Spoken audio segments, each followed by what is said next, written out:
Hanggang sa Biyernes na lang ang massive search and retrieval operation sa mga natabunan ng landslide sa sitio Hakrang, Barangay Habawel, Natonin Mountain Province. Sa ngayon, 12 pa ang patuloy na pinaghahanap ng mga otoridad sa lugar. Mula sa Baguio City, nasa linya ng ating komunikasyon si Grace Doctolero para sa detalye ng kanyang ulat. Grace, go ahead. Yes, magandang hapon. 12 individual pa ang patuloy na hinahanap ng mga responder na kasama sa natrap sa loob ng gusali ng Department of Public Works and Highways na natabunan ng gumuhong lupa sa pananalasa ng bagyong Rosita noong nakaraang linggo. Ayon kay Natonin Mayor Mateo Chiawan, nakakuha ng karagdagang 2 bangkay ang search and retrieval team kahapon. Sinabi din ni Chihuahuan na naiuwi na rin ang 14 na bangkay sa kanilang bayan o lalawigan na na-recover sa Ground Zero. Batay sa isinagawang assessment kanina ng Office of the Civil Defense Cordillera, kasama ang Natunin Local Government Unit, Philippine National Police, Bureau of Fire Protection, Philippine Army at ilang rescue groups, hanggang sa Biyernes na lang ang maghuhukay ang rescue team sa lugar upang i-retrieve ang mga natitira pang nakabaon sa lupa. Spec by Director Karandang ng OCD hanggang Friday po, ma'am. Yung massive ang stop, pero mag-continue lang ang local government unit. Samantala, 2 pang bangkay na na-retrieve noong Biyernes ang nanatiling unidentified at nasa Funeral Carbonel, Alfonso Lista, Ifugao. Yung strategy na reroute yung strategy kasi yung distribute namin ng manpower hanggang sa 10 kilometers. We have analyzed the situation na baka nandyan sila from ground zero, below ground zero to 1.5 kilometers kasi halos doon matatagpuan yung mga na-retrieve. Sa ngayon ay patuloy ang pagdating ng ilang rescue groups mula sa iba't ibang rehiyon upang tumulong sa mas mabilis na search and retrieval operations sa Ground Zero. Hindi rin dapat sisihin ang lokal na pamahalaan ng Natunin sa nangyaring trahedya dahil wala silang natatanggap na notice mula sa Mines and Geoscience Bureau ng lugar kung saan ipinatayo ang gusali ng DPWH ay high risk sa landslide. Yan mo ng update live mula dito sa Baguio City. Balik sa iyo, Atty. Reg. Maraming salamat, Grace Doctolero, nag-uulat ng live mula sa Baguio City. Umakyat na sa mahigit 402 million pesos ang pinsala ng bagyong Rosita sa agrikultura sa Region 2 at Cordillera Administrative Region o CAR. Sa pinakahuling ulat ng National Disaster Risk Reduction and Management Council o NDRRMC, 317 million pesos dito ay sa high-value commercial crops ng Cordillera Region, habang mahigit 12 million pesos naman sa fisheries, mga pasilidad at iba pang gamit ang napinsala sa Region 2 at 72 million pesos naman sa irigasyon.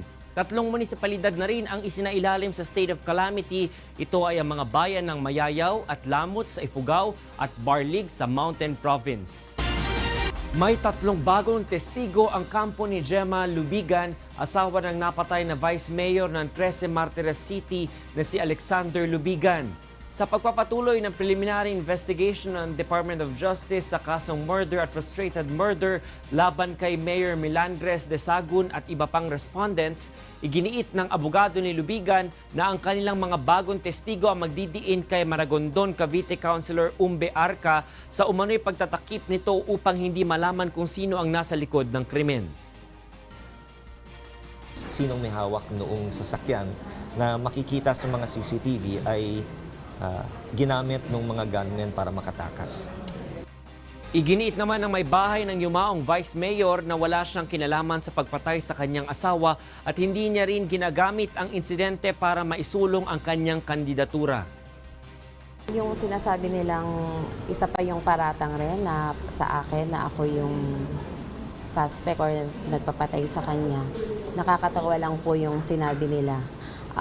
Parang hindi po pinag-isipan. At kung sinasabi po na ginagamit ko, hindi po totoo yun. Nagkataon lang po na talagang si Vice ay may naiwang laban na kailangan ko pong ipagpatuloy ngayon.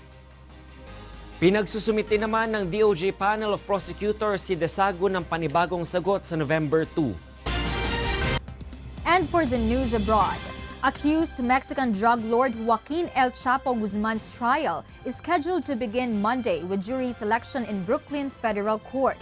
Lawyers for Guzman said in a motion last week that they needed more time to review more than 14,000 pages of documents, largely related to key witnesses expected to testify against their client. However, U.S. District Judge Brian Cogan said at a hearing on Tuesday that the volume of documents was in line with what they should have expected, noting that prosecutors had said in July that it could be 25,000 pages and that sprawling, complex cases like Guzman's were necessarily challenging for both sides.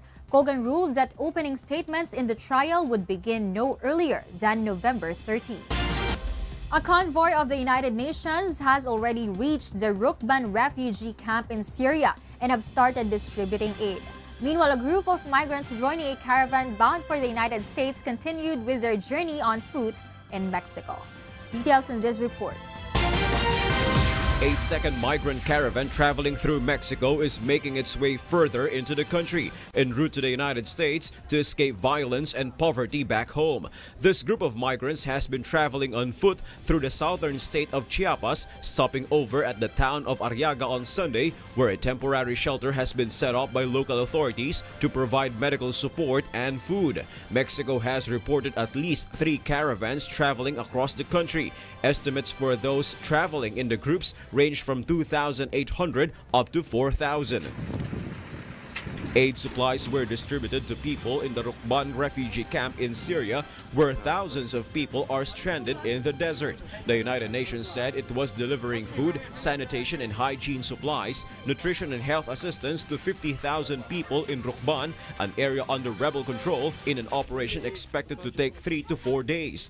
The Syrian Arab Red Crescent is also taking part in the convoy, which will also involve an emergency vaccination campaign for 10,000 children against measles, polio and other diseases. Shortages of food and medicine at the camp have caused at least a dozen deaths in recent weeks. The United Nations described conditions there as concerning and said thousands of lives were at risk. At least 12 people have been killed by severe weather on the island of Sicily, bringing the overall death toll from the storm sweeping Italy to 29. 9 members of one family died in Casteldaccia near Palermo as a rain-swollen river flooded a home. Heavy rains and gale-force winds have been battering Italy for several days, uprooting millions of trees and cutting off villages and roads. Some of the worst damage has been recorded in the northern regions of Trentino and Veneto. More than 90 enterprises from 15 countries and regions presented different high-tech products at the Consumer Electronics and Appliances Pavilion branch of the China International Import Expo, scheduled for November 5 to 10 in Shanghai. An electronics company from Japan brought along a transparent liquid crystal display television which would fool anyone as a piece of glass before it is turned on. Another product shown is a toilet which could run urine and body fat test with its armrest. The toilet is also capable of recognizing one's fingerprint to set up a health file. Another electronics manufacturer brought with it a phonetic system which could place one in voice control of household appliances. I take out my phone, tell it I'm home. Then it would switch on certain electric appliances according to customer settings. The system could also be used to switch on electric fans in the bedroom by means of voice recognition. And those are the stories making news from around the world. Good afternoon.